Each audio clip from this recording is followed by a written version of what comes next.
Israel's defense minister Yoav Gallant called Iran's leader Khamenei a modern-day Hitler. Blaming him for spreading terrorism and nuclear threats, he said Khamenei should not stay in power. Gallant warned that Israel will defend itself strongly. His comments raised global concerns. Iran has not yet replied to the statement. Russia warned the US to stay out of the Iran-Israel conflict, saying it could increase violence. The Kremlin asked all countries to act with care. Iran warned of serious damage if the US attacks. President Trump has not decided on military action. Tension in the Middle East are rising fast.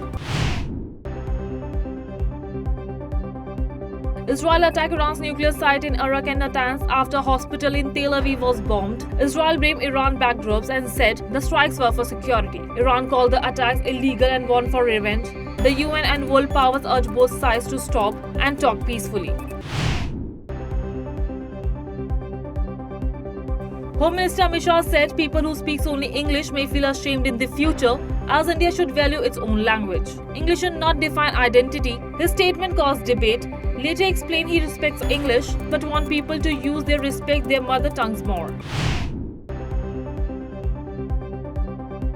Congress leader Shashi Tharoor said he has some differences with the party leadership, which he called normal in a democracy. He supports Congress goals and values. After the election results, he asked for open debate within the party. Tamil Nadu BJP leader K. Annamalai accused the DMK government of hiding the truth about the 2022 Coimbatore blast. He said it was linked to ISIS, not a gas cylinder. He blamed DMK for ignoring terror threats. The INA has arrested 8 people so far, including 4 recently. An inquiry found that Justice Sanjay Verma did not report a large amount of cash at his home. Witness saw the money, but he gave no reason. The panel said he failed in his duty. No big plots were found. The report was sent to high officials for further actions. After the Ahmedabad clash, Air India black box was found damaged. It will be sent to the US for expert decoding to find the cause of the crash. The box holds flight data and cockpit talks, which are key to the probe. Bengaluru airport got a second bomb threat in a week. It claimed a bomb was on toilet pipe and mentioned terrorist Ajmal Kasab. No bomb was found and it was called a hoax.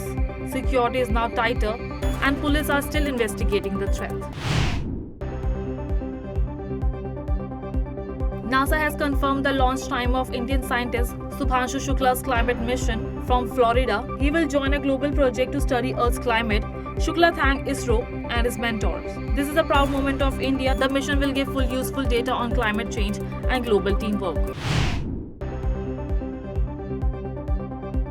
A big explosion happened in SpaceX during a rocket engine test, causing a huge fireball and shaking buildings. No one was injured. The cause is under investigation. SpaceX was testing for future space missions. The company says safety is important and testing will start again after a few reviews. A 61-year-old man in Kerala was sentenced to 145 years in jail for sexually harassing a 12-year-old girl many years. He forced her to watch adult movies and threatened her. The court gave her a very strict punishment to send a strong message. Child rights activists welcomed the verdict, hoping it will stop such crimes in the future.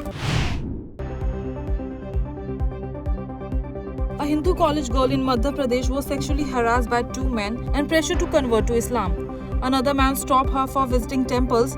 The police have registered a case and are investigating all 3 accused. The girl is now safe and under protection. Finance Minister Nirmala Sitharaman said India's fintech company will grow to 3.5 lakh crores by 2028, rising 30% each year at the Digital Payment Awards 2025. She said India is leading the world of digital finance. She praised Make in India and said India is digital model and now global. Union Minister Gajendra Shekhawat said the centre and J&K government are fully committed to the safety of Amarnath Yatra pilgrims. The Yatra started on July 3. Strong arrangements are in place, including security, medical help and transport. Thousands of people visit the holy shrine each year.